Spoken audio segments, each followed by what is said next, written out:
Welcome to Putting It Together, the podcast that goes through the entire body of work of Stephen Sondheim, show by show and song by song. My name is Kyle Marshall, your self-described Sondheim expert.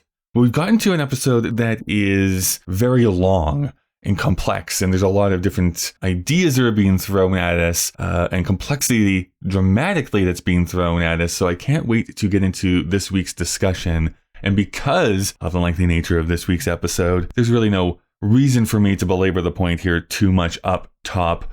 Lots to discuss in the upcoming weeks, but for now, let's get into the garden sequence. Look how they've let this garden go. This is not Milan, Doctor. I think it's rather beautiful. Captain Becchetti, would you lend my cousin your arm? I wish to have a word with the doctor. Of course. I know how to walk. My cousin likes to treat me like a child. All the while as we strolled, Clara. I hope I didn't frighten you the other And day. Slovin, thank you so much for joining the podcast today. Oh, I'm so thrilled to be here. You know, this is your very first time being here, so that means we have a few things that we need to check off my list with first-time guests. Musical theater. We know it. We love it. Well, what's your history with it? What made you, fall in love with the art form? Oh my gosh. So I grew up in New Jersey. Mm-hmm. How dare you? 45 minutes. Everything's legal in New Jersey, as they say. Like 45 minutes from New York City, truly. 45 minutes from Broadway. Yeah. That's where I lived. And I grew up in a family of theater enthusiasts. My grandfather did community theater when my mom was young. He played all the secondary roles. He was Benny South Street in Guys and Dolls. He did Kismet. He was Laser Wolf. He didn't have a beard at the time, but he does now. Has for my whole life. But he did all that stuff. And my family on both sides, my dad's family and my mom's family they saw everything. They saw original casts of things that I am just I can't even dream of having seen some of this stuff. And they're just casually oh yeah, we saw the original cast of Dreamgirls. Right. Stop it. But so I went to theater all the time as a kid. I was 6. They took me to see Joseph et al. And the Amazing Technicolor Dreamcoat, Beauty and the Beast, Les Mis, and we listened to it in the car. So I think by the time I was 8, I had, Les Mis memorized and didn't have, all I wanted was to sing the low notes in all the Eponine stuff. Took me a while. I just envision the school talent show. It's I have this song from a French prostitute that I would like to sing. No, it was so scandalous. So I'm Jewish also, which doesn't matter that much. But in the scheme of this conversation, I remember being very scandalized to sing along with, what have I done? Sweet Jesus, what have I done? Become a thief in the night. And it was wow. But no, a lot of that went over my head. And Phantom as well. But I saw everything. I saw so many amazing people that I don't remember at this point. I saw Ragtime and Titanic, and I saw Footloose, and a lot of original things. And I was always singing also. This is my job. Now I'm a voice professor and teacher and classical singer mostly. But I was always singing to myself. I was singing in the car. I had voice lessons and piano lessons and all that. And then we moved away when I was 14. We moved to Phoenix, and then I did high school musicals. And I also did musicals at camp. And then I went to theater camp for a few years. Oh, wow. I was very in it. Yeah, it was the big thing. And it was one of those things where I don't know that I ever understood that it could really be my job unless I was on Broadway or eventually was a full-time opera singer, because you don't really understand that. But now I teach voice for a living, and I get to introduce all my students to this stuff, and it's very exciting. But yeah, it's my whole life. I can't remember a time before musical theater, before Broadway. It's just in there. Well, then much more specifically, do you remember the first time you recall who Stephen Sondheim was and being introduced to his oeuvre? Yeah. I think it took a minute for it to really be in my consciousness of Sondheim is special. Stephen Sondheim is a person who writes these musicals, and they're amazing. My grandmother, my dad's mom, had taped the Into the Woods original cast and also the Follies documentary about the making of that concert. And I'm pretty sure I saw those with her when I was pretty young, but I didn't really register. So I think I also, I was in Into the Woods. I played Jack when I was 9 years old at all girls theater, not theater camp, all girls camp. Age 9, we had a paper mache cow. It was very It was very low budget. I mean, I don't even think we didn't have the rights to do this. We just did it. Statute of limitations has gone by. We can say that now. It's been a long time. It's been almost 30 years. It's fine. It was actually really cool because we were in the woods. So we would all line up for like evening activity up by the dining hall, and then we would walk down to the theater space together. And I was in the show, but the older kids went up to like lead the rest of the camp down, and they were singing, you know, into the woods, it's time to go, and it was very magical. I mean, love being in the woods and doing that. I mean, it was so low rent, but it was so incredible. So I had that, and I saw the revival of Into the Woods. So it was really only Into the Woods for a minute, and then I saw a couple things at theater camp. I went to French Woods Festival. You've probably had people on who have had connection there, but I saw like Follies where no one was over the age of 17 and Forum and Putting It Together, all these things. So I'd seen a lot of things, but then freshman year of high school, I took a music class. We all had to take music, art, drama, or dance, all girls school in New Jersey. Each trimester, we had to do one of those. And in our music class, we watched the City Center, A Little Night Music. With Sally Ann Howe. And it's still just, I love the original cast and Glynis Johns, but that production it's so beautiful. Yeah. I have it on DVD now. I don't know if I'm allowed to say that, but I do. And I think we watched the Lansbury Hearn Sweeney Todd as well. And it made me go like, this goes with Into the Woods.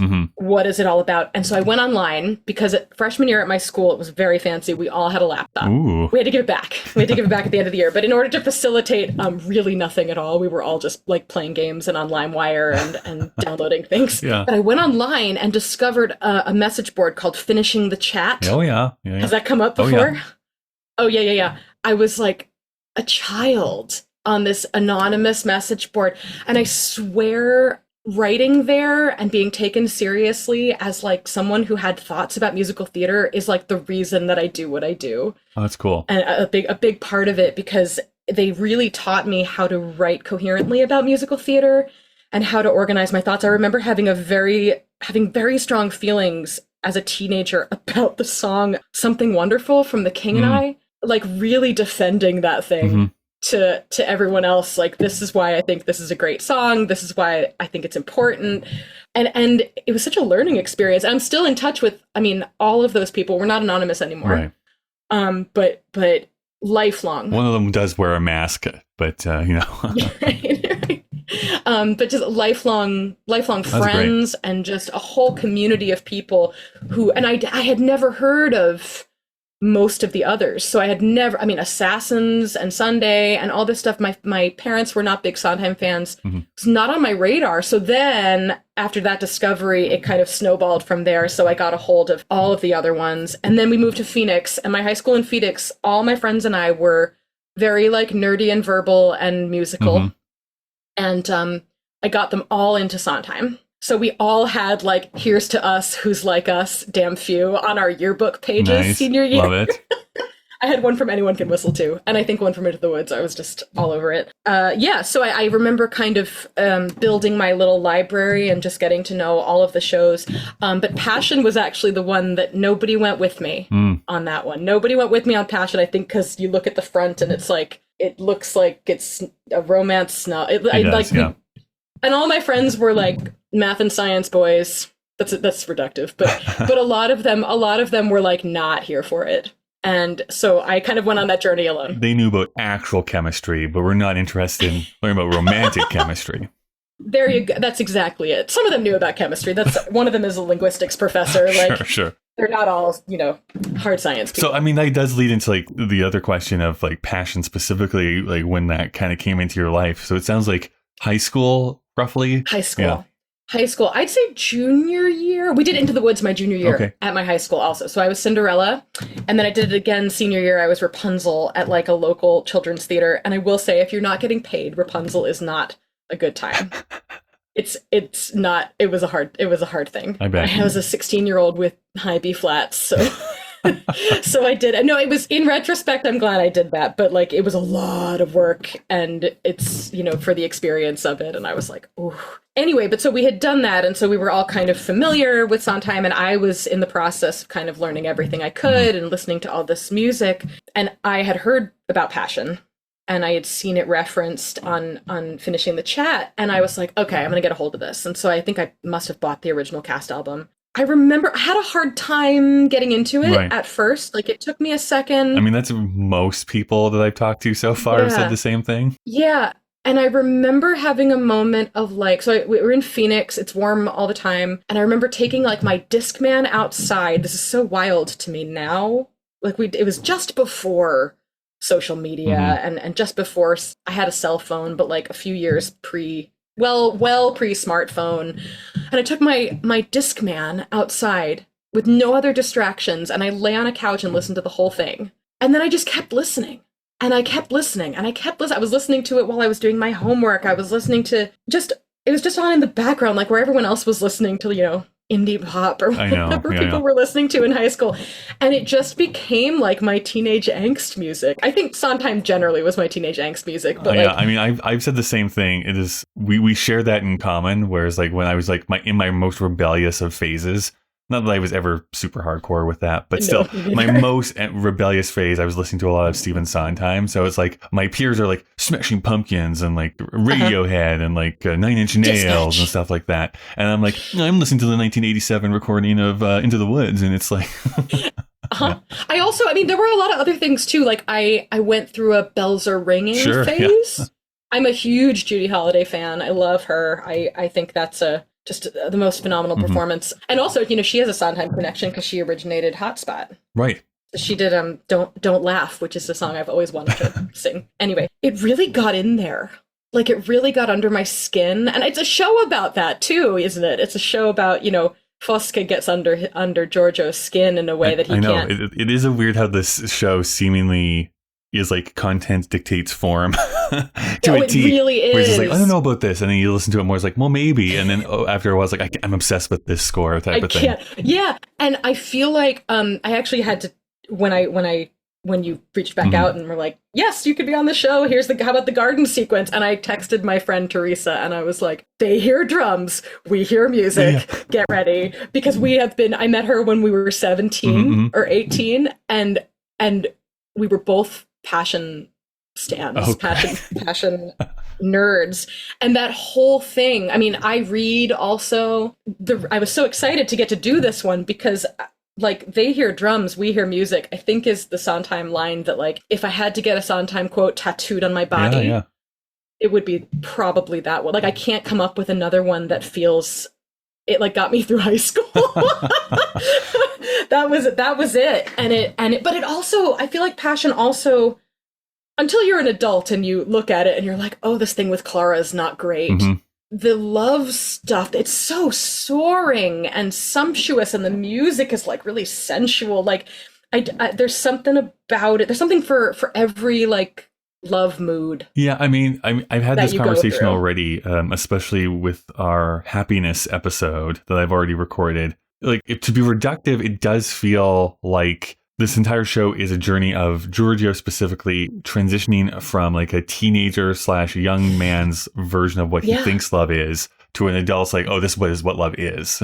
Yeah, absolutely. And it occurred to me while I was watching the DVD again that like Giorgio's supposed to be younger. Yeah. Like, Clara is supposed to be like an older woman. Not an old woman, but she has a kid and she's married and she's supposed to be a little older, and she's having a little adventure. I mean, she loves him, but like, it's a different thing for her. And I feel like it isn't often cast that way. No. At this point, where it doesn't read that way. Especially in that pro show, it's like, oh no, you're fully an adult man. Like, oh yeah, and I like him a lot. I think that performance works really well, but he's too old. I mean, they're all within like 5 years of each other. I mean, Sondheim writes extensively about this actually in this scene. He has a huge aside about the fact that his favorite Giorgio was this performance in London in 2010 that has no record of it. There's no audio recording of it. There's no visual recording of it. But it's like he understood Giorgio, and it finally was the production that showcased this is a show about Giorgio, not about Fosca. It's a show about Right. Giorgio. Oh, I love that. Yeah, because it's tough too, because Fosca is like the powerhouse role. Of course, yeah. And she's the usually, well, depending on who else is in it, but she's often the most famous performer. She's the headliner, or they're all equally famous. Right. Which I don't know if that's how it should go either. To talk about that, I mean, Fosca has already been introduced here by this scene that we're going to be discussing here. But it's also, I think, the challenge that the stage show has always had, which I think it works better as just an audio thing because you can like visualize something different. And especially if you read the original novella, the way she's described is far different than what she appears like on the stage. Going back to the OBC, it's like, you have Donna Murphy, like objectively a beautiful woman. You know what I mean? And Sondheim has said that too. Didn't Sondheim had said, she's one of the most beautiful women I've ever seen. Exactly. But she understood the role so well that we had to cast her, sort of thing. So, but I mean, every performance I think has a similar thing. Is like, that's a beautiful woman that you're trying to like uglify, I guess, to I don't know, to make up a word, rather than just being a plain woman. Is really what it is that they're trying to go with. I mean, but this is all a setup to ask you, like, what do you think about the Fosca role in this show? We're going to be spending a lot of time analyzing her in these lyrics. So I don't know, how do you perceive Fosca? Oh man, I think she's so interesting. I think there was a line in the dialogue, not in this scene, but way later, and it's not her dialogue, it's Giorgio talking to the doctor. The whole thing fascinates me, and I probably haven't thought enough about it, so this conversation is going to get the juices flowing. But there's a line later on when Giorgio says to the doctor, she's not just a sick person, she knows exactly what she's doing. Like but basically the doctor is like, she doesn't know, she's not responsible for her actions, blah, blah, blah. And he's like, no, she's an adult with, I can't find it. She's an adult with desires and she wants me. And we're not just sort of being thrown together by fate. Like she is somebody who is like, I am dying or eventually, like in poor health, I have a few years, maybe tops. And I have never felt love for someone. I've never been in love. I've never had this. It also, I mean, again, opera is not on Sondheim's mind, but I've been working on an aria from La Boheme where Mimi sort of introduces herself, the main romantic lead, and there are these two arias back to back, the tenor and the soprano, where they meet for the first time and they unburden themselves and bare their souls, and they just met. And I've always felt like Mimi knows exactly what she's after in that moment, where she's like, I don't know if she knows that she has tuberculosis yet, but she's like, I gotta fall in love. I gotta feel this. I need to be loved. I need to feel this feeling, or else it's never going to happen. Like I have, and my life is, it's numbers, my life right? is it's such that it's down. Right, exactly. And so but I was thinking about that during I Read, where she doesn't have to tell him any of that stuff. Like that's a lot for someone you just met. I think when I first experienced this, I felt like she just couldn't. And she says a couple of times that no one ever taught her how to love, and no one ever taught her how to be in society. And she, because of how she looks and what her life is like, she can do whatever she wants. But I also think she makes a decision. She sees Giorgio at her window. She makes a decision to come talk to him. And he also sends her books, which is nice. He does a nice thing for her. But she bears her soul to him in like the first 5 minutes of talking to him. And I think this whole... The classic overshare. That's such an overshare. But the whole thing, I mean, she makes it happen. I think... Well, yeah, she is driving the plot, right? She really drives the plot. I think there's also... I work... my dissertation work is at the intersection of voice pedagogy and training and disability. And I haven't read it, but I'm pretty sure there's an essay out there about how this show handles her illness and her disability. And that's why I was so interested by that line about, she's a person with agency. She's a person who decides what she wants. And, even when the doctor says, well, going to her is going to shorten her life at the end, she's on death's door, she can't be your lover. Like she and he's like, she wants this. Right. Yeah. And she goes after it, even though she knows it might kill her. So I think that's what's been really interesting to me, thinking about her just as an adult, of like, she has a lot more agency and it's more calculated than I think I realized. She's such a fascinating character to me because he's different characters at different times talk about that, about how, yes, she's a full person. She's this with wants and desires, but then at other times she's like this succubus-like character who's just like feeding off the energy of Giorgio, and then other times she seems to be like petty, and other times she seems to be filled with kindness. Like, it just like, it kind of goes all over the place.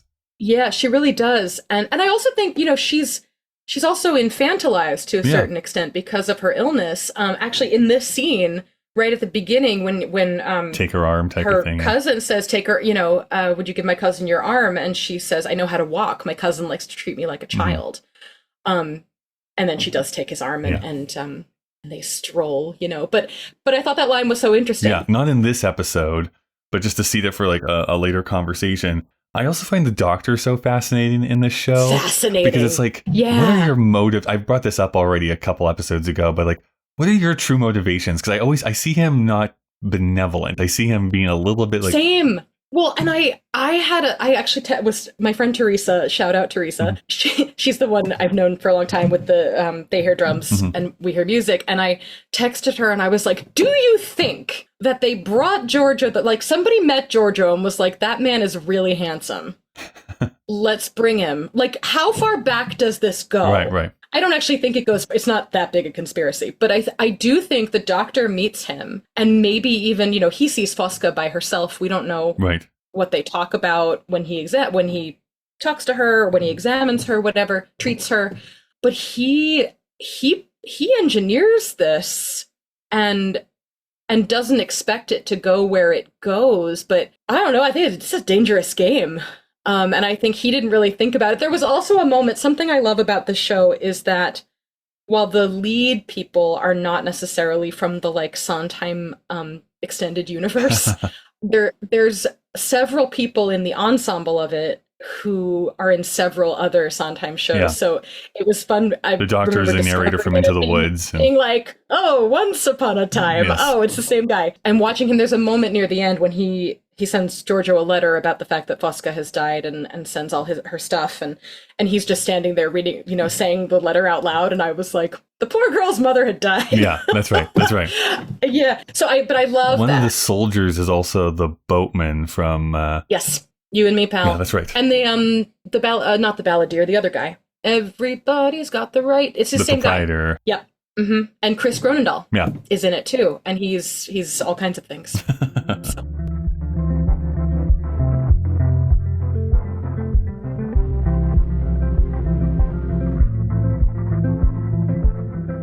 Hey everyone, just Kyle breaking into the conversation to tell you about some of the people that help this show continue to go. If you'd like to help support the show for absolutely free, you can give a rating and review on whatever app you listen to podcasts in. That's of course greatly appreciated. Putting It Together is an independent podcast, so if you'd like to help monetarily, which will only help to grow and make this show better, you can do so over at our Patreon page. That's patreon.com/puttingittogetherpodcast. Please do not donate if it impacts you negatively financially. I also need to give a huge thanks to the God That's Good tier from Patreon of Alex, Barry, Christopher, David, Jack, Luis, Michael, Mika, Robert, Stephen, and Whitty. All right, let's get back to the show.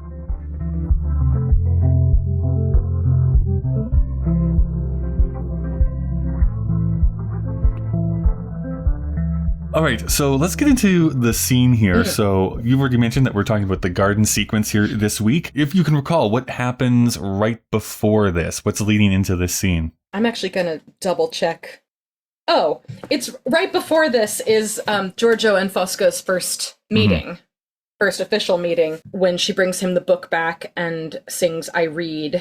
And it ends actually with her collapsing. There's a funeral procession that goes by, and she reacts very poorly to that. And then she has said to him just before that happens that they have lovely gardens, and she can show him gardens. There's these gardens, and they see this foreshadowing him going to a castle, which they never actually go to, but I like to take excursions there. yeah, right. And then we have the transition here as well, which is just him like kind of being frustrated by this meeting with her, and then the soldiers, as they do throughout this entire show, just kind of reiterate something she has said in the previous scene. There's a back and forth here between Giorgio and Fosca. So Giorgio starts by, all the while as we strolled, Clara, I could see you reading my letter. And Fosca says, I'm not afraid of death. All the while as we strolled. And then Fosca has this kind of lengthy speech here, but essentially is summed up by saying, being shut up in a coffin, smothered in the earth, turning into dust. These images sent me into a state of terror, talking about this feeling of seeing the funeral procession. So Giorgio continues, all I saw, all I knew, all that I could think of was you. And Fosca goes, even talking of this makes me, and Giorgio says, surely if you are sick, there is always the hope that you will get better. And that is when we hear Clara responding, saying, all that I could think of was you. How ridiculous to be looking at her. And then Giorgio says, helping others, for example. There's kind of this book scene kind of happening at the same time here. So Fosca and him are going back and forth. But Clara says, and to be thinking of you. So she's looking at Fosca, thinking of Clara. How can I describe the wretchedness, God, the wretchedness, and the suffering, the desperation of that poor unhappy creature? The embarrassment, Clara, looking at that loneliness, listening to all that self-pity. The town, it is remote, isn't it? And provincial, don't you think? And everything's so brown, the streets, the fields, the river even. Of course there is the castle. The ruined castle.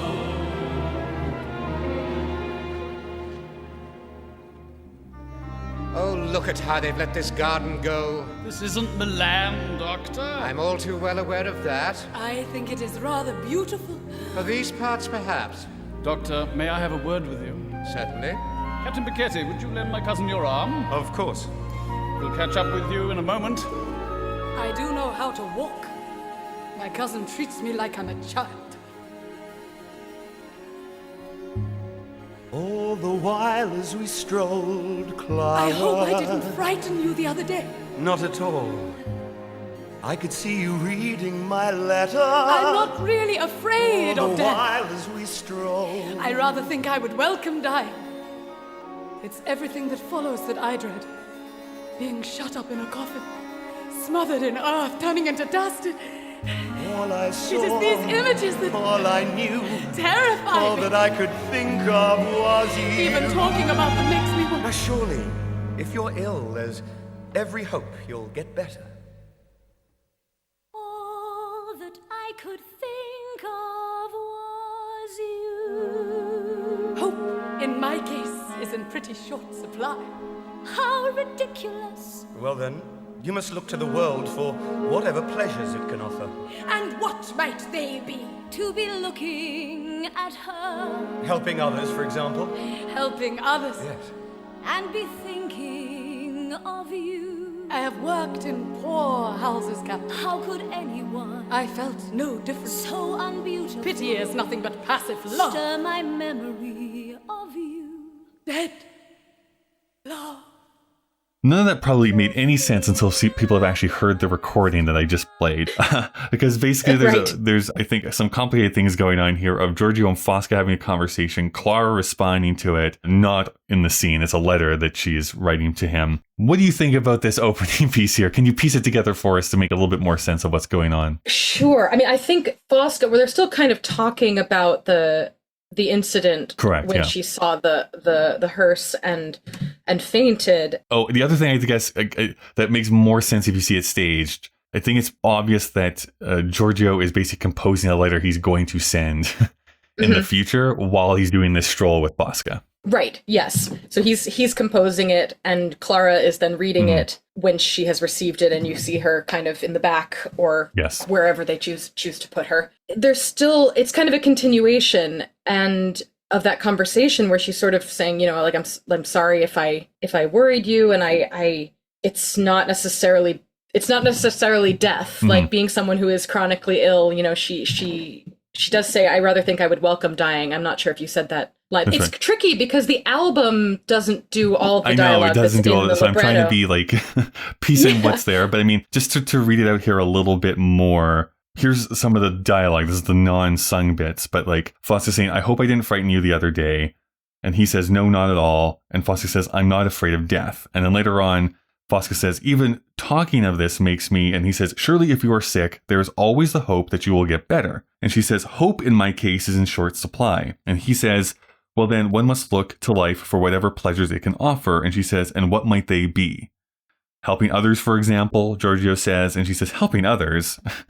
I have worked in poorhouses, Captain, and I felt no different. Yeah, it's so interesting. And I don't know if we've got anywhere past that, but pity is nothing but passive love is such a callback to the opening scene. Oh, sure. Where he says, you pitied me, how quickly pity leads to love. And it's like, oh, we see where this is going. Yeah. Great.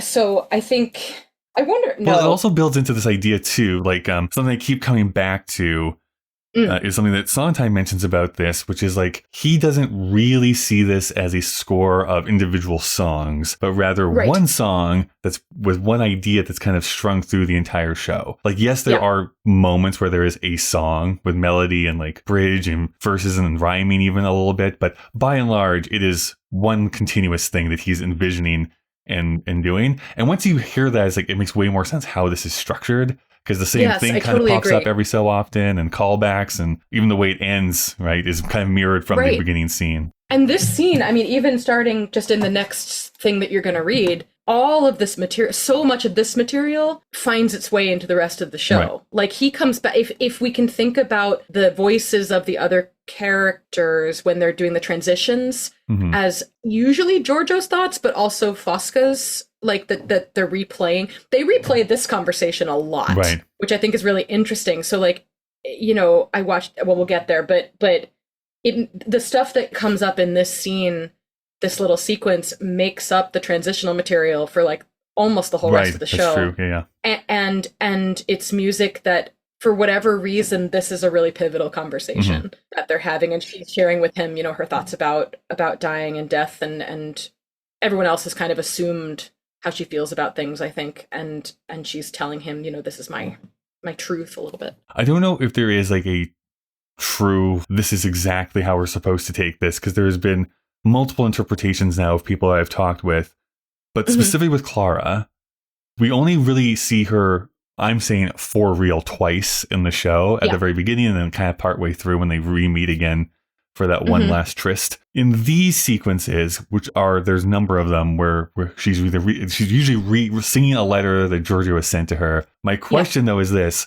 actually us seeing Clara, or is it Giorgio's interpretation of what Clara is doing reading the letter? Oh, I don't know. And like, it's not like we get her thoughts or anything. It's still his letter that she's reading. It's not, later on we get her letter, the sunrise letter, but this is her reading his letter. So it's not like he's imagining her reading it, but he's not, I don't know, like, he's not imagining what she would have to say about it, or what she would think about all of this. And he really doesn't seem to, in the end, think about her that much. Later on, she's like, this woman, you talk about her all the time. What's the deal? Right. Clara continues on, and she says, how could anyone? And Fosca says, I felt no different. Clara, so unbeautiful. Fosca, pity is nothing but passive love. Clara, stir my memory of you. Again, she's still reading the letter from Giorgio here. And Fosca says, dead love. And now Clara goes into it. To feel a woman's touch, to touch a woman's hand, reminded me how much I long to be with you, how long I've been without you near. And then to hear a woman's voice, to hold a woman's arm, to feel a woman's touch. And Giorgio says, these thoughts are bad for you. You must concentrate on everything around you that suggests beauty and life. These trees, these flowers, the warm smell of the air. And Fosca says, you make it sound so simple, Captain, as if a flower or a tree could somehow make one happy. I've worked in poorhouses, Captain. How could anyone? I felt no different. So unbeautiful. Pity is nothing but passive love. Stir my memory of you. Dead love. To feel a woman's touch. To touch a woman's hand. Reminded me how much I long to be with you. How long I've been without without you near, and then to hear a woman's voice, to hold a woman's arm, to feel a woman's touch. These thoughts are bad for you. You must concentrate on everything around you that suggests beauty and life. These trees, these flowers, the warm smell of the air. You make it sound so simple, Captain. As if a flower or a tree could somehow make one happy. Perhaps it was. We've all been there. Right, just take a walk. Yeah, it's like, have you tried not being sad? Maybe you should try that. Right? You tried just not being depressed? Oh boy. I do want to call it something that you kind of already seeded here, but just to hit the nail on the head. I love this idea of Clara getting this letter and being like, yeah, this woman is interesting. I touch her and like be with her and like, and I'm reminded of you and doing all these things. I'm like, what? Right. And also, I mean, I think in our current moment, it's so, this doesn't happen this way because we're all in touch with each other all the time, right? So you always, and even if like you haven't talked to someone in a long time, if you're connected in various ways online, you know what they're doing. Yeah. And you know what they're up to. She has no idea what he's doing in between letters. And then she gets this letter and she's like, what is going on? Like, I actually don't think so. I think Maren Maisie in this role is luminous, and I can't believe the woman never won a Tony Award. Like, it's just so incredibly beautiful. She taught me how to sing. Like, that was a voice of my childhood and adolescence. Just like, oh, but she doesn't really do this. Like, she just kind of reads it. Yes. And doesn't give it a lot of Clara's own thoughts about it. But I can imagine, and I'm sure there has been, wish I could remember what Audra McDonald did in that, there was that concert with Patti LuPone and Michael Cerveris. I think I watched that on TV, actually. I don't know. I haven't seen it enough times to know what people do, but I can imagine an interpretation of this where Clara is like, to feel a woman's touch. Like, and also then there's the question of like, does Giorgio repeat these words? It's a lyric, obviously. So the repetition is, is a lyrical choice. But what he, in his letter, I'm sure, does not say to feel a woman's touch again. You know? Maybe that's like, I can imagine an interpretation and like, I don't know, universe. I'd love to play this role. So maybe I would do that. But the idea that maybe she gets to feel a woman's touch, the last one, and is rereading the first line of like, what is he feeling? What is he doing out there? And yeah, I hadn't really thought about that, but I think it does make me wonder if any of this is not his words anymore, or if it's a repetition of something that he wrote that isn't repeated actually in the letter. Yeah, I mean, we don't repeat things like that. I don't necessarily know how you would perform it this way, but it would be an interesting interpretation to be like, part of this is literally the words on the page and other things are her reading between the lines. Right, exactly. So I don't know if you could like raise the letter up and down to like figure that out. I don't know. I can imagine like a look up in front, like you're reading and then what? Yeah. I don't know. It's hard to say. And it's not composed like that. So like it is kind of the same tone as everything else. He hasn't given you that. But you could do it. Clara continues on here saying, perhaps it was the dress, the fragrance of her dress, the light perfume of silk that's warm from being in the sun, that mingles with a woman's own perfume, the fragrance of a woman. Giorgio says, there is no absolute happiness in anyone's life, Signora. The only happiness we can be certain of is love. And Fosca says, what do you mean?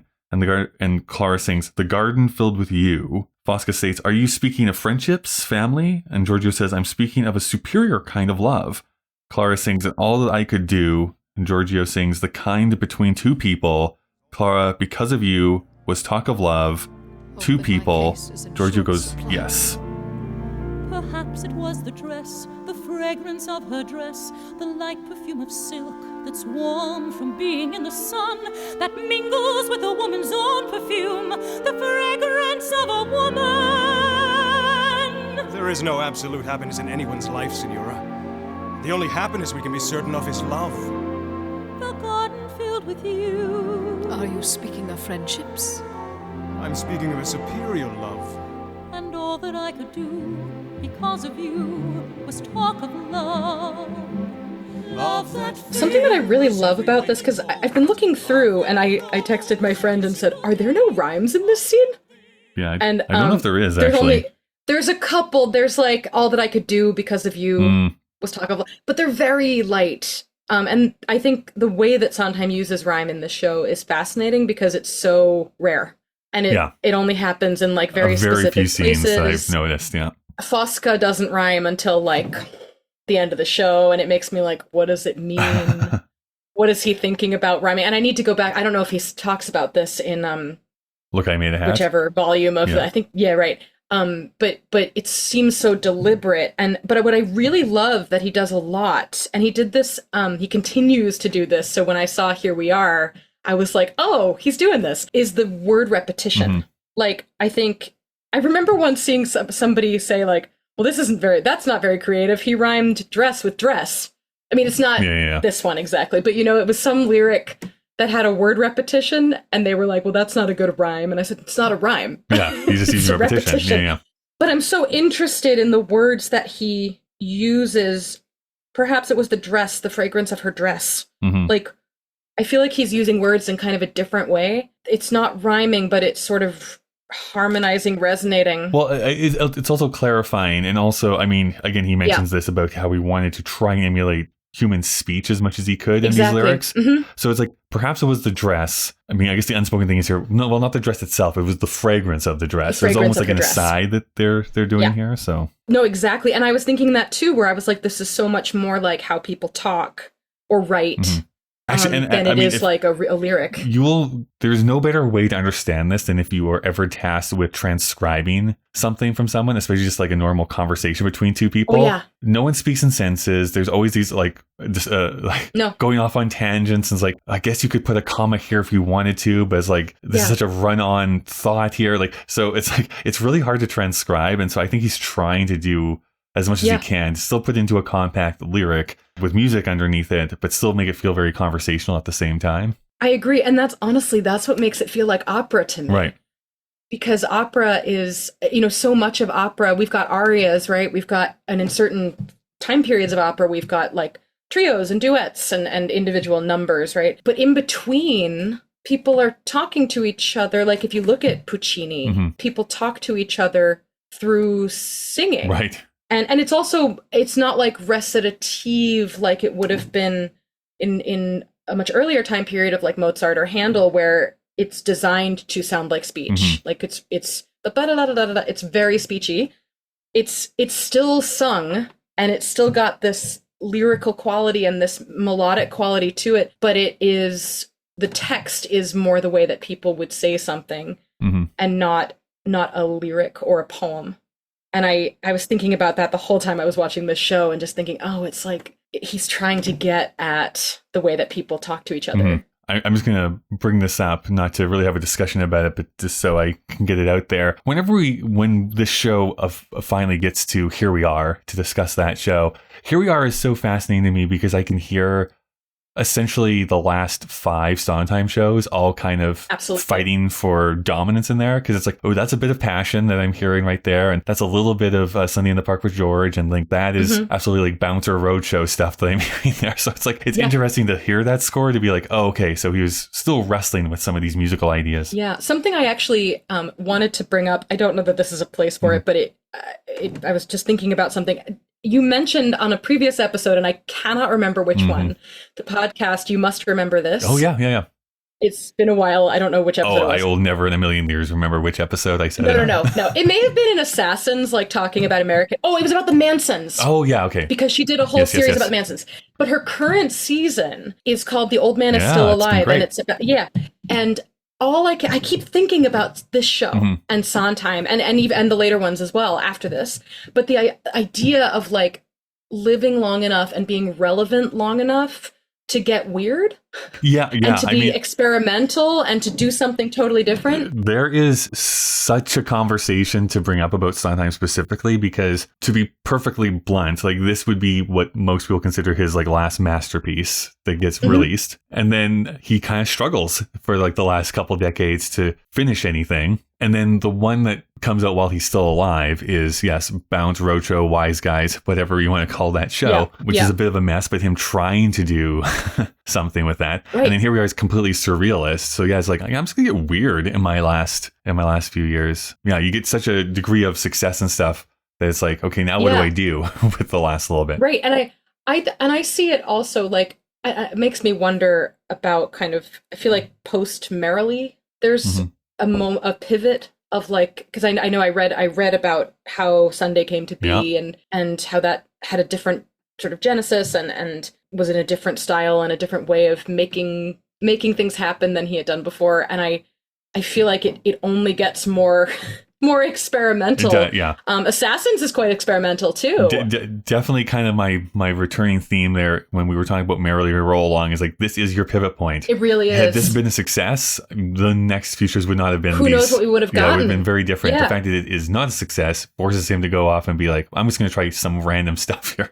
Right. Going forward. Right. And before that, not everything was like a huge commercial success. Not. But those shows were, I mean, Sweeney Todd, A Little Night Music Company, they're big and they win awards and they're cementing his reputation. And then Merrily happens and I feel like it gives him the freedom to do things that are not commercial projects. Well, like even more non-commercial. This is what Merrily's about. Yeah. I always like to bring up, like, I mean, Sweeney Todd is a big of a swing in the late 70s to trying that, but like right before that you do Pacific Overtures. So like if you ever want to have like a non-commercial show, pitch Pacific Overtures. I love Pacific Overtures. Me too. So much. Okay, so Clara and Giorgio are singing together here now. Love that fills every waking moment. Love that grows every single day. Love that thinks everything is pure, everything is beautiful, everything is possible. Love that fuses two into one, where we think the same thoughts. Giorgio goes, want the same things. Live as one, feel as one, breathe as one. Love that shuts away the world. Love that shuts away the world, that envelops my soul, that envelops your soul, that ennobles my life, your life. Love that floods every living moment. Love like ours. Love that fills every waking moment. Love that grows every single day. Love that thinks everything is pure. Everything is beautiful. Everything is possible. Love that fuses two into one. Where we think the same thoughts, want the same things. Live as one, feel as one, breathe as one. Love that shuts away the world. Love that shuts away the world. That envelops your soul, your life. Love that floods every living moment. Love like ours.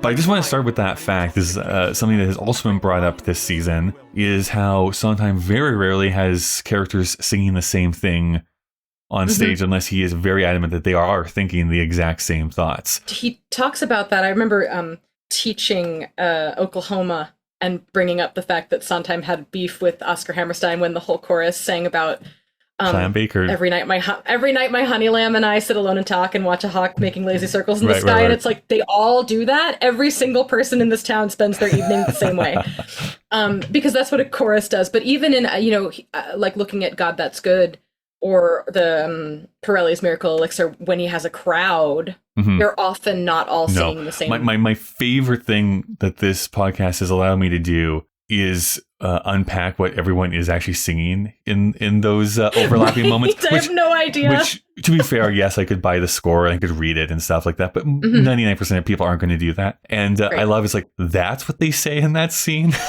I have a few in like A Weekend in the Country where it took me forever to get like pack everything I own that shoots, because everything is on top of it and you can't hear it all. But yeah, and this is an interesting one because they are singing almost the same thing, because it's interesting. So earlier you had mentioned, some of his lines, he is composing the letter to Clara. I actually wonder if this is a letter he's already written about. Well, it couldn't be, because this is the scene when they're walking around. Anyway, it's all blending. It's all blending together of him thinking of the letter he's going to write, and of Clara reading the letter that he's written, but also, to complicate matters, I think he is actually singing some of this to Fosca. To Fosca, right? So, and now he's singing it to her, and we realize that it then makes it into the. Like he said all this to Fosca first, And then it makes its way into the letter to Clara. And I don't know, it's not like he says to her,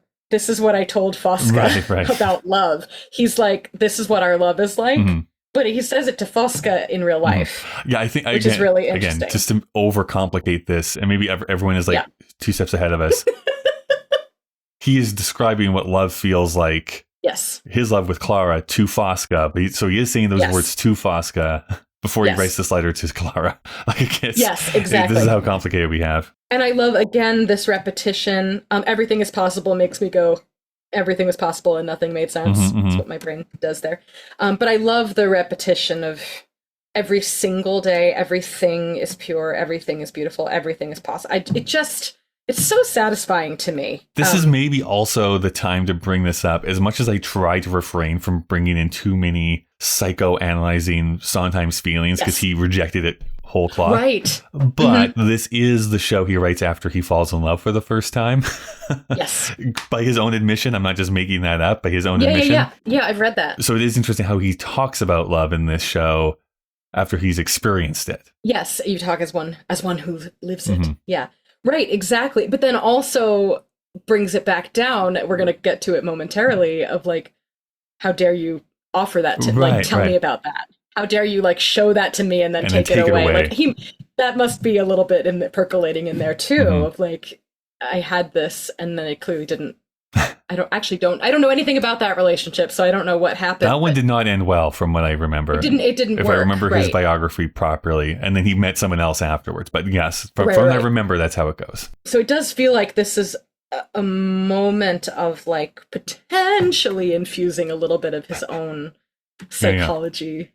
And what he's been thinking about. Like, that's what I think is so interesting. And I don't remember Here We Are that well, so I don't want to spend too much time talking about it. But I remember watching that and thinking, it is so, I feel like I'm hearing what Sondheim was thinking about. Like, not that this is his autobiography or anything, but it's what he was thinking about in the moment. It's what was important to him. Yeah. I just think it is far easier to write, say, just a love song when you've experienced that emotion rather than being like, so tell me, Mrs. Hammerstein, like, what is love? And I'm going to write notes down so that I can write a song about it. There aren't that many true love songs. No, in the Sondheim canon. Someone else I was talking about this, not for the podcast, but outside of it. West Side Story is like the closest that you can get that is pure. Just this is a love song that I am writing here. Company has like talking about love, but not really like a love song, if you know what I mean. Yeah, I do really like With So Little to Be Sure Of. Yeah. But even in the moment of the show, it's not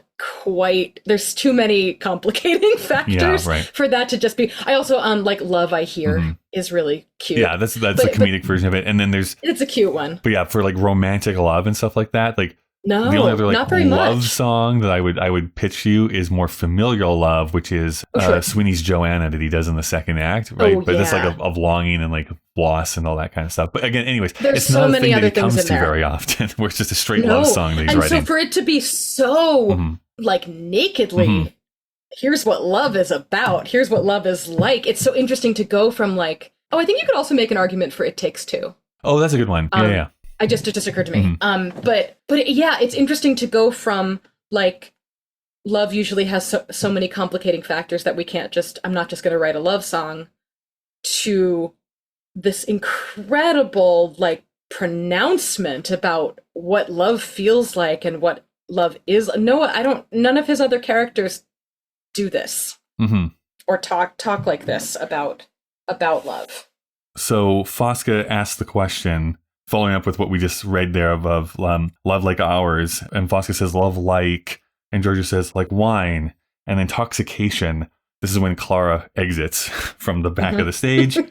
And he continues, a great blindness, if you will. Fosca says, yes, I've read about that love, but you speak of it as one who lives it. And Fosca goes, I don't feel well. I must go back. Giorgio says, I'm sorry. And Fosca says, you can be incredibly cruel, Captain. Cruel? To speak of me of love. Forgive me, I didn't mean to speak. And Fosca says, to dangle words like happiness, beautiful, superior. You can't be that naive. You, with your books, your taste, your sensitivity, I thought you'd understand. The others, well, they're all alike. Stupidity is their excuse, as ugliness is mine. But what is yours? Love like ours. Love like like wine, an intoxication, a great blindness, if you will. Yes, I've read about that love, but you speak of it as one who lives it. I don't feel well. I must go back. Oh, I'm sorry. You can be incredibly cruel, Captain. Cruel? To speak to me of love. Forgive me. To dangle words like happiness, beautiful, superior. You can't be that naive. You with all your books, your taste, your sensitivity. I thought you'd understand. The others, well, they're all alike. Stupidity is their excuse, as ugliness is mine. But what is yours? Ugh, she reads so him for great. filth here. She reads him for filth. And it's true, though. He's so...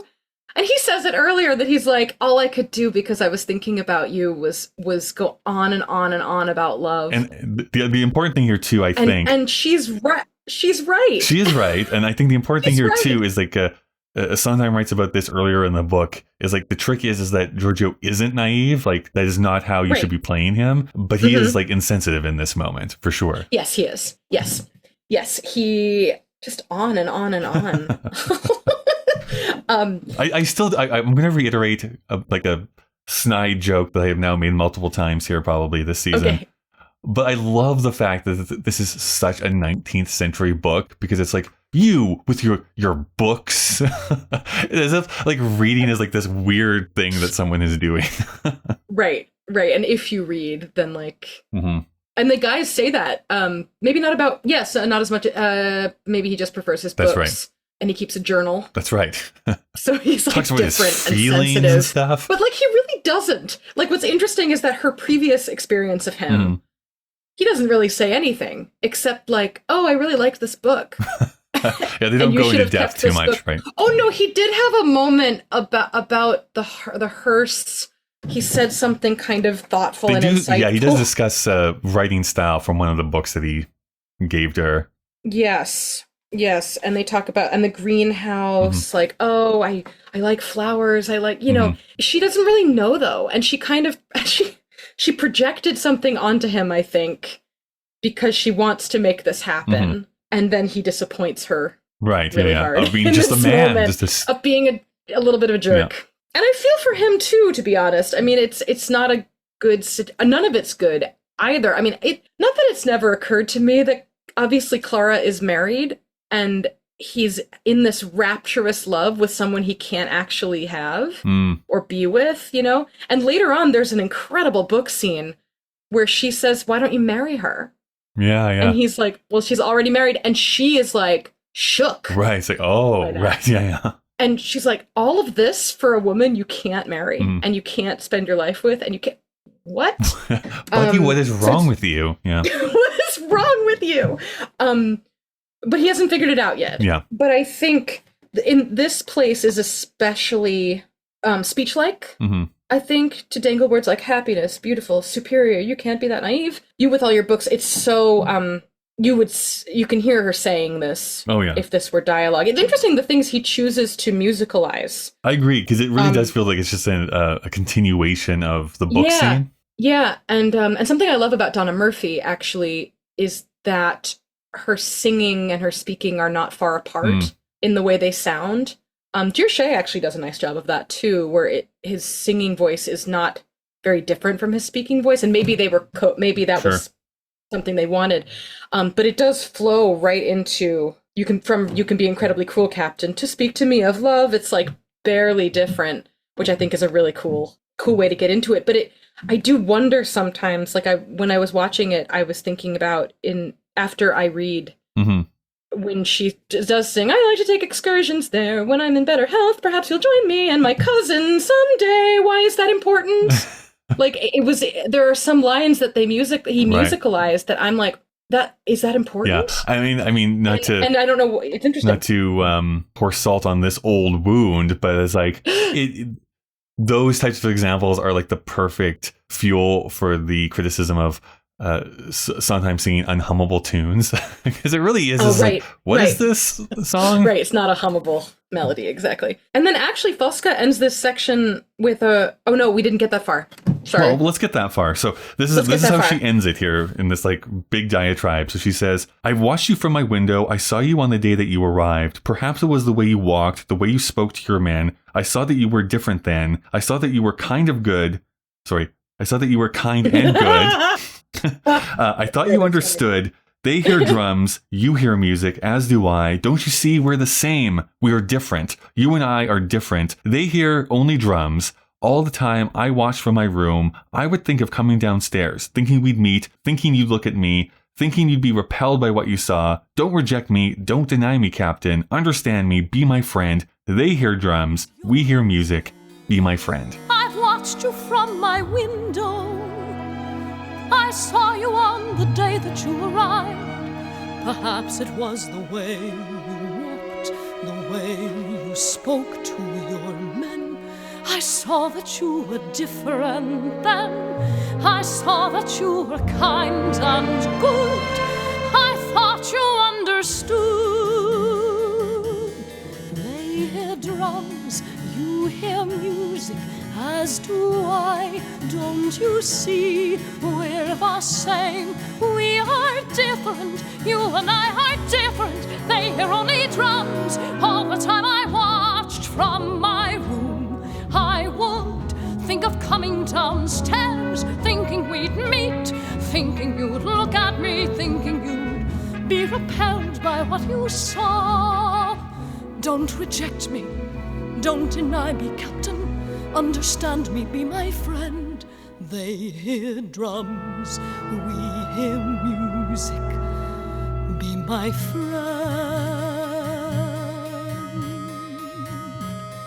It's so great. It's just one of my favorite. It's so interesting to me that that they hear drums, we hear music. It has just stuck with me so intensely. And I love all of Sondheim's other shows, and there are lines that are meaningful to me. But that one just... I don't relate to Fosca in a lot of other ways, but that feeling of like, I feel like, especially when you're a teenager, maybe, but marching to a little bit of a different drum and seeing things in a different way than other people do, and thinking like that. And also that like unique pain of thinking that somebody else saw things the way you did, and then you find out that they didn't, don't. right? Yeah. Yeah. Or they were not pretend. I don't think Giorgio is consciously pretending to be something he's not. She just decided. But what I was going to say is that she ends. There's a rhyme. I was going to say like there's the few times that Fosca rhymes here, which is your man different than, kind and good, understood. So like I thought you understood. And then she goes into the music from before. It's the same, which took me 20 years to realize. But they hear drums, you hear music is love that fills every waking moment. They hear drums, you hear music, as do I, don't you see? It's very similar. And then it actually gets very love that fuses two into one. All the time I watched from my room. It's the same. Yeah. It's interesting to me that she has a rhyme right before she goes into that music. It makes me wonder if the reason he did that is because she's trying to be what he wants, or trying to like speak a language that he will understand. And it's not necessarily the words she's saying, but it's the music behind it that she's taking what he's already said and the way he already said it, and or the music that went with it, and using it to sort of try to get to him, try to communicate with him. I like that. Which I think is really fascinating. Yeah. I have become obsessed with this line over like the last couple of days of re-listening to this, which is, don't you see, we're the same, we are different. What an interesting thing. And I think I understand what she means. We're the same. Like you and I, we're the same because we are different. We are not like them. Absolutely. Like you and I are different because we're the same. Like it's an interesting concept. I don't know if I've heard verbalized in quite this same way. Yeah. And that's just that feeling of like feeling like you see things differently from everybody else, or you have different interests, or you see beauty where other people don't, whatever the case is, and then finding someone else who has that same outlook. And it's interesting now that I'm saying this, I think that line exemplifies kind of what high school was like for me. Sure. Just like shout out to all those people because they were amazing.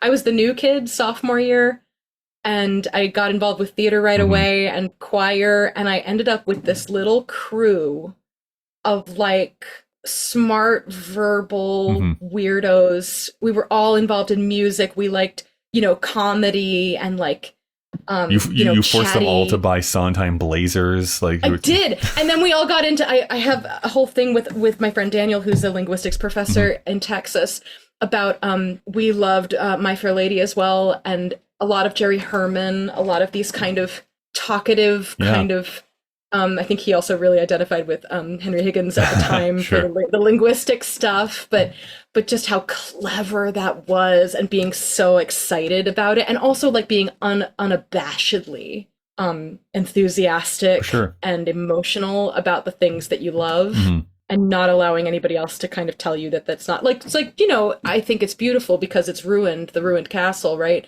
Or oh, the gardens, look how they've let this garden go. Oh, I think it's beautiful, actually. And finding the people who think the same stuff is beautiful that you think. But then also, that's interesting, because Giorgio says that too, where you think the same thoughts, want the same things, which is slightly different. Yeah. But there's some resonance with what he says about romantic love and what she's saying. Cool. Where it kind of says, love is when you kind of resonate that way, and you are thinking together, and he's doing like a 2 into 1 kind of thing, which is not what she's saying, but they're like after the same thing to a certain extent, I think, of finding someone where the vibes are the same, and they sort of vibrate with each other and resonate with each other, which I think is cool, and that had never occurred to me before. No, that's cool. So I hadn't thought about that comparison either, but yeah, that makes a lot of sense. Yeah. Any last comments you wanted to make about this song as a whole? That section has also that kind of repetitive word, repeating the words for the sound of it and for the rhythm of it, and the reiterating the meaning. The we are different, you and I are different. Like, no, what I mean is you and I are different. I also think, just to continue on that thought of her taking the music, but also to a certain extent the content, like, it makes me feel like the thing that she picked up on, she's very smart, Fosca. Sure. Gosh. Yeah. I feel like maybe, and I don't know if any of this was there when Sondheim was writing this, like maybe not, but that she's listening to him talk about love, and maybe when she goes to tell him how she feels about him at this moment, the thing that stuck with her is that idea of like, think the same thoughts, want the same things, and then to sort of find that because she's saying something very similar with the same music. Like it feels like you could play it like and there's I'm gonna go back to La Boheme for a second, because I just recorded this aria and I love it so much. But there's a moment when so Rodolfo Roger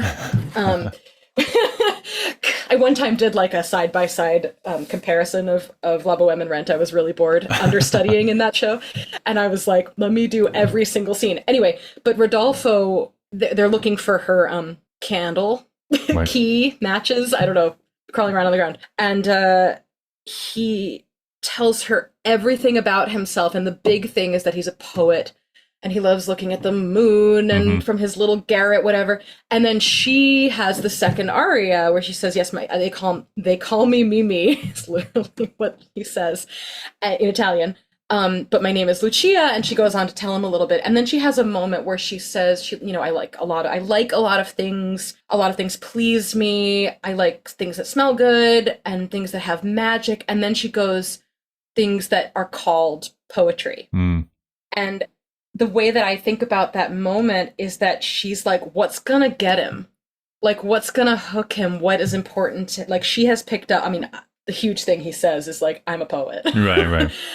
But she listens to the way he talks about himself. And even though it's not the way that she's used to talking about herself, she becomes more and more poetic as it goes along. And I like to play it, when I sing that, I like to play it as, not like it's so calculating, like on purpose, but she's like a very sensitive person who picks up on like what other people are, how they communicate and how they see the world. And then because she's like, I'm gonna hook this guy, she sort of adopts his way of doing things and talks very poetically about her own life. And she's not somebody who does that. She's somebody who makes fake flowers in an attic for no money. She's a very practical person, actually.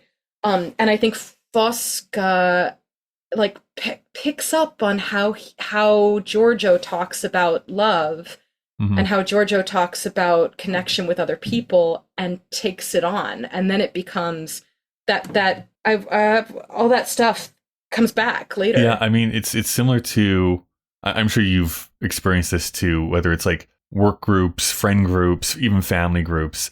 There's just like a way people talk. It's like you actually change like turns of phrase, like you just share with each other, not necessarily just in jokes and stuff like that, but like literally vocal patterns can sometimes change depending on where you are. And I think this is what she's doing. She's mimicking him at this point. Yeah, I think so. And even like to keep it within the Sondheim of it all, you know, we were all on like AOL Instant Messenger a lot in high school. But we used to start conversations with, how's it going? Good. You? Fair. Yeah. Tell me. I mean, there was also hi, hey, wait, which is the beginning of A Parade's in Town from Anyone Can Whistle. And that just kind of, nobody decided to do that. It just kind of morphed. And like, I think to this day, if I messaged my friend Daniel and said, how's it going? He would pick that up and he would do it. Yeah. Yeah. I come from a family where we do that. You know, my brothers and I my mom used to have to tell us to like talk like people would understand. Okay, you kids, stop being weird. Okay. Stop quoting Monty Python and be people. Yeah. But like, we could have a whole conversation where I don't know that we said anything. You know, we all had the same stuff. We think the same thoughts, want the same things, you know. That's great.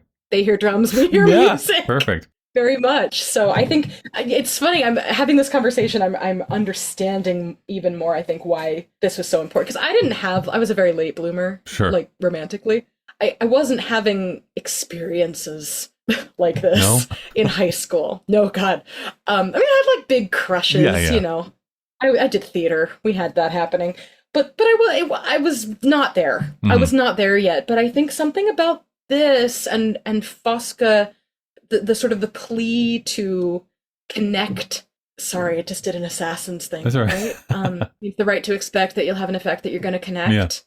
But I mean, it's so true. I think this is why so many people, I don't know how else to phrase it, but yeah, the you could say late bloomers, but like people who are socially anxious or people that are not like the most popular people, like really understand Fosca and her viewpoint. No, we're not going to die tomorrow, but like we still understand the feeling of like, hey, we're worthy too. Like what's going on? Absolutely. And I think it's interesting that like this show, I don't know, did you find when you were looking around for guests for this show that you got the same interest as you did for the other ones? No is the quick answer. Okay.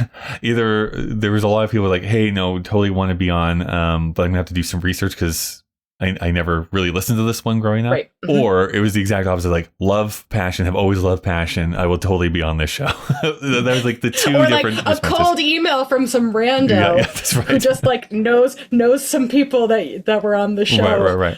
I actually, when I emailed you, I messaged Nathan Lockstein, and I was like, I just asked if I can talk about passion. No, it's great. Yeah, there are dozens of us.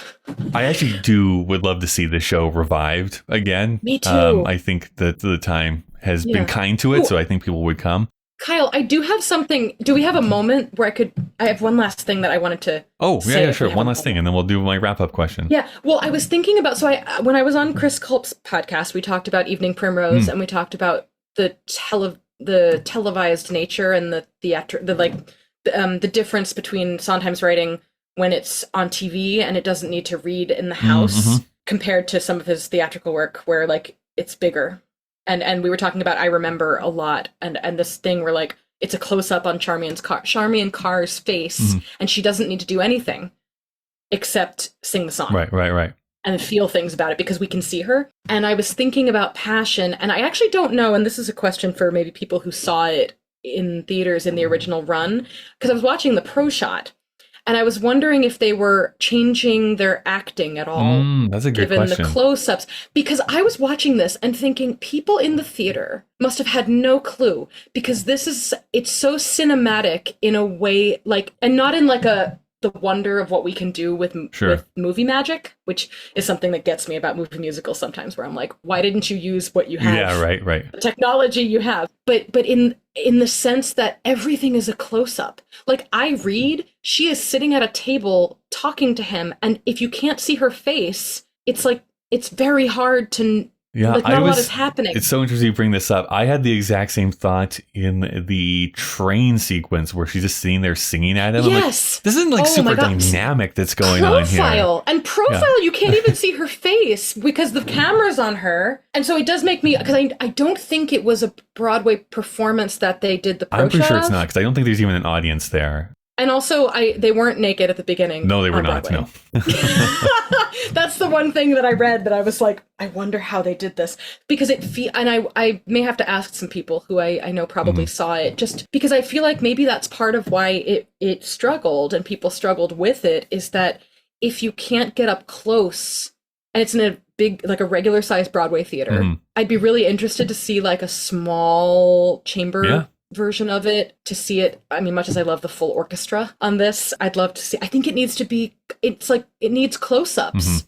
You know, it feels like it's written to be a movie. Well, yeah, it's so based on the movie that I think that's so but that's true. right. That's right. You could have like $15 million budget. You could make this a small little musical, movie musical if you wanted to. Totally, a small movie musical. We've all seen John Doyle and having like the actors play all the instruments. How about it's a small little black box theater, and the orchestra is actually the audience. So like they sell 10 tickets. Classic Stage Company could do it. Tell 10 tickets, and the rest of the orchestra is there sitting in the audience. That would be amazing. Oh my God. So this is my final question I'm asking everyone. So of course this is called passion. I mean, it's about romantic passion specifically, but right now, what would you consider the thing that you're the most passionate about? Oh, teaching. Okay. So I teach voice at the University of Notre Dame at the moment. This is my last semester. It was a visiting contract. I've always been passionate about singing, and it's always been kind of the thing that I wanted to do. And, you know, even not realizing that like what kinds of careers I could have doing it, I've never stopped, you know, and even when I wasn't having a career, I've never stopped. But teaching, I really got more serious about it like 2018. The feeling of guiding somebody else to find their voice, to, I won't say improve, because I think, you know, there are so many different ways of singing that it's hard to say, you know, what's correct, what's good, what's right, whatever. Witches can be right, giants can be good, you know. But just that feeling of, it's not just about the voice, it's about the whole person. It's about helping my students use their voices in ways that are not just music, and I see them really growing and putting themselves out there and figuring out who they are at the same time as they're kind of learning to sing in the way that they want to. And it's just the most incredible privilege, and I am so excited about learning more about it. That's cool. I always wish I had some more like money to throw around to do this, because not that I believe I would ever be a good singer, but I never did like voice lessons. Like I did some acting classes back in university and stuff like that, but I never actually did like the voice thing. And I feel like it would like be beneficial to know how to like use the instrument that you have. Yeah, sure. And everybody can. It's a motor skill. It seemed, I think we have a lot of rhetoric surrounding singing, that it's sort of like a zero-sum game, like either you're good at it or you're not. And we tend to, I mean, I was someone, I will fully admit, who had an unusual gift. I don't know where it came from. I sang all the time, so maybe I just had my like 10,000 hours. That's in quotations because it's a little bit of a myth. But you know, I sang all the time. I grew up singing, and then when it came time to like consider whether I was a good singer, I was already a good singer. Right. And then it was like, I should take some voice lessons because I'm a good singer and I love to do it. But really, voice lessons should be for everybody. And I've had students who came in and said, you know, I've always been told I'm not a good singer. It feels uncomfortable. I can't match pitch. And everybody can learn. Yeah. To a certain extent. Like, I'm not saying everybody can be Pavarotti. But everybody can learn to use the mechanism in a way that feels free and that feels efficient. And truly, if you've ever learned another skill, I'm swimming a lot right now. Nice. It's another thing I'm passionate about. Actually, I love it. And it's taken me a minute to coordinate my body. Sure. And but I'm good at learning how to coordinate my body for other things. So if you've ever, learned to swim, learned to do yoga, improved like your weightlifting technique, any of those things, if you learn to ride a bike, it's a coordination, and singing is a coordination of the body. It's actually not more mysterious than that. And that's something I get very excited about, telling people and sort of busting open their preconceived notions about what they can do. Well, and this was a delight. If people wanted to stay in contact with you, is there a way to do so online? Sure. Instagram is probably the best. I don't know how we're feeling about all the meta products right now, but I am still there. And my handle is just the one Anne, all one word. It's an Anne of Green Gables quote. I can share that with you if you want. Very Canadian content there. Thank you. Yes, indeed. I've actually never been to Prince Edward Island, but I would like to go. As someone named Anne, I feel like it's my duty. I also have a website, anneslovin.com. All one, no spaces or anything, where you can keep up with my singing. I have a YouTube channel. You can get there from my website. It's just look me up, Anne Slovin Soprano. I post things all the time. Yeah, and I don't know where I'll be next year, but at some point I'll be at like a different university teaching people to sing. That's what I hope they're going to let me. Excellent. So, thanks so much. Thank you. This has been a delight.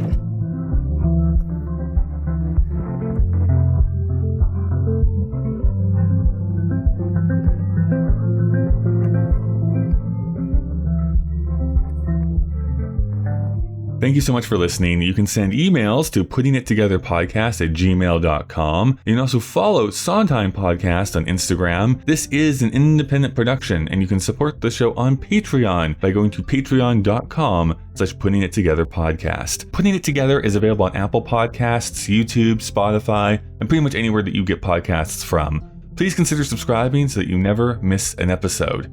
Next week, we're going to be talking about the trio, or letter number 5, whichever way you want to describe it. Can't they just send a text?